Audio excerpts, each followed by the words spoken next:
If you have chronic back pain, this is why you feel like you've tried everything, but nothing is working. I'm a physical therapist and I see people every single day that have lived with pain for years and feel really discouraged and frustrated with treatments. Chronic back pain can be super frustrating and will really limit your life if you don't address it the right way. In this video, I'm gonna explain exactly why the most common treatments and solutions for back pain don't work long-term, and I'm gonna tell you what to do instead. So about a month ago, I had an evaluation with a client who was coming to see us for chronic back pain. She had been dealing with it for 5 years at this point, and she felt like she had tried everything to fix it. Different types of providers, physical therapy, rest, ice, heat, massage, injections, and she was even considering surgery. She didn't know what to do. She had stopped doing any movement that was painful, so she felt like she was barely able to move at all. In our evaluation, she told me that she was really frustrated because she thought that she had been doing everything that she was supposed to be doing. She avoided any movement that targeted her back. She did her core stability exercises.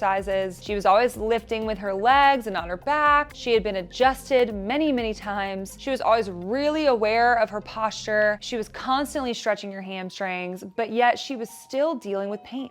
This is a trap that most people fall into, and as a PT, I've seen it over and over. She had been trying things for years, but she still didn't have complete freedom to move without worrying about her back. She couldn't do the things she wanted to without pain or fear. I asked her, "You've tried a lot of different things. Why do you feel like none of those things are working for you?" What she said really highlighted the problem. She said, "I don't feel like any of those things are solving my problem. They just feel like band-aids at this point." This is such a common story we hear from new clients at Made to Move, and I'm gonna tell you exactly what causes this. There's 3 important points you need to understand first about pain and movement that most people don't know. And people get this wrong all the time, so let's just get it straight. 1, remember that pain is a useful signal. It is a check engine light. It's an output. It's your body saying, "Hey, I think something could be wrong here. It might not be, but I'm kind of worried about it. Can you go check it out?" We experience pain because our bodies are trying to protect us. That's your nervous system. So when the check engine light comes on, what do? You do some tests and you check the engine, or I personally go to Advanced Auto and I get them to check my engine for me because I don't know how. What do you not do? Ignore it, turn it off. 2, avoiding things that are scary or uncomfortable does the opposite of what you want. It actually just confirms to our brains that the thing we're avoiding is actually dangerous. So now we become more sensitive and more fearful of it, and we get more pain. 3, picture this. You're stuck in a bed for 3 months. You don't walk or stand. You can imagine how weak you'd get. Just think about your feet. You know, usually we're loading our feet every day by walking. At the end of that 3 months, because you haven't had any load, challenge, or stimulus, you've lost muscle mass, you've lost capacity, you're weaker, you're getting out of breath with everything, you're more vulnerable. You're also probably nervous and afraid of doing all those things you haven't done in a while. So with your back, you know how you've been taught to avoid any movement that targets or loads your back? What do you think happens to your back when we stop using it or stressing it? By avoiding movements, you already know that your nervous system gets even more nervous, but now your back has become super weak, stiff, immobile, and can't handle any more load or stress. All of these things feed on each other. And all of this happens because of the most common treatments and solutions that we're often given by healthcare providers, Dr. Google, our Aunt Becky, who swears she knows everything about pain and injuries. Those solutions aren't addressing the actual problems. Then we get stuck in this really frustrating cycle. Something like this normally starts with injury or pain that starts creeping up over time. Then you avoid movements that load your back. You're taught to protect your back, lift with your legs, engage your core, don't round your spine, sit up straight. All those things now have become ingrained in you. So what do you get? More pain and more fear. So you try something else, or you go back to a doctor, and guess what they do? Treatments that only address the symptoms until your life is super limited and narrow, and you're constantly thinking and worrying about your back. I know this because I see this every single day. As a society, we've been taught that the pain is the main problem, so our solutions are designed to just attack the pain. And then we're also taught to avoid things that cause any discomfort or fear. That is a deadly combination. Not only are we not solving the problems in the first place, we're actually making our pain and back problems worse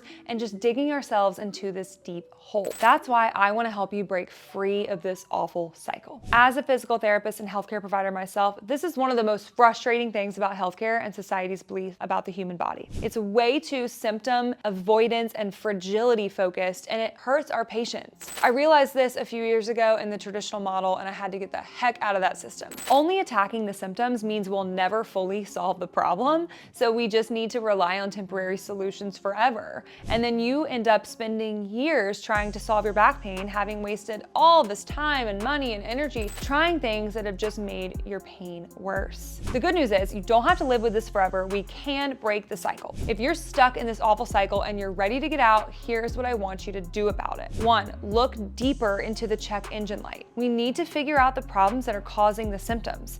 If we just keep turning the light off without figuring out why it's coming on, it'll keep turning on. If you've dealt with back pain, chances are you've received imaging like MRIs and X-rays, but without the presence of trauma like a car accident or a fall, this imaging is actually not helpful and can make things worse. Physicians and other doctors are actually advised against imaging in situations like this without the presence of red flags, but a lot of people do it anyway. The majority of changes we see on imaging come from natural age-related changes like wrinkles on the inside, but they're pathologized and they're made to seem way worse than they actually are. So many of those abnormalities are seen in the majority of people without pain, which by definition makes them normal. These findings don't correlate well with pain, but when you're told you have degenerative disc disease, herniated disc, spinal stenosis, that sounds really scary. It makes your nervous system more nervous and it makes you stop moving to avoid and protect, and it keeps you in this pain cycle. You've dealt with this for so long that the system has gone haywire and you're experiencing pain with things that aren't dangerous at all. That's solvable without surgery, without injections, without medications, without all of the other stuff. 2, instead of avoiding, we need to intentionally get better at the things that cause us pain, discomfort, or fear. We have to figure out why. We have to be the ones that interpret, and then we have to get better at doing those things so that our bodies aren't as afraid of doing those things. As a physical therapist, it's my job to assess and do the detective work. I want to know any weaknesses, vulnerabilities, any restrictions or limitations, what movements cause pain or discomfort, what movements cause fear. So here's what you're gonna do.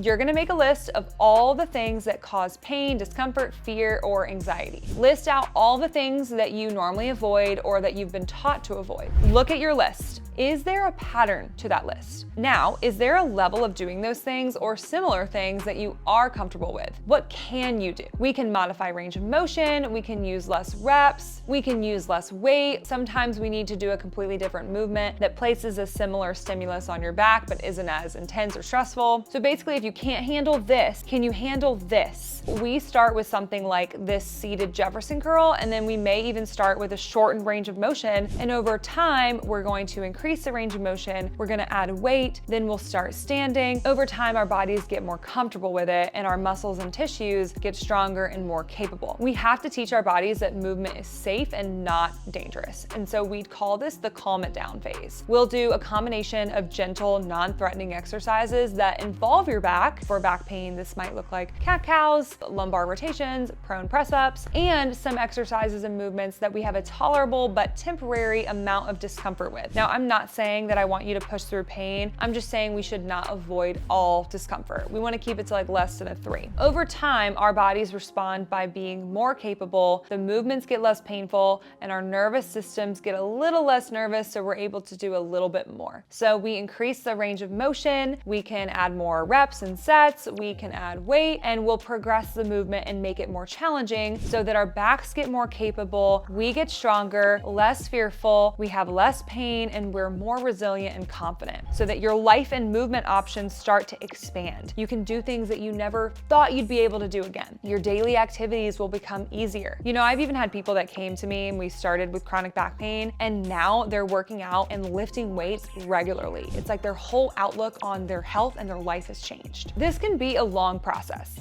I'm not trying to sell you on a quick fix or wave a magic wand. This is what it looks like to actually break free of this cycle and solve the problems. There's a lot of things out there that promise to be quick fixes, and if all of those things worked, then why is low back pain the #1 cause of disability in our country? To recap, the most common treatments and solutions that are given for back pain just put us in this really frustrating cycle. So instead of avoiding things and only treating the symptoms, we need to look deeper and expose and prepare ourselves to movement, like with some of the exercises I outlined earlier. I see so many people that are in this sad situation, stuck in the cycle, so I hope this was helpful. And even if you're not dealing with back pain, I bet you know a friend or family member that is. Maybe this would help them get out of it and live life with movement freedom again. So make sure to like and subscribe so you can get even more helpful videos. And in the next video, I'm gonna outline some of my favorite starter exercises for back pain and how to progress those so that you can get out of pain, get stronger, and get back to living a life you love.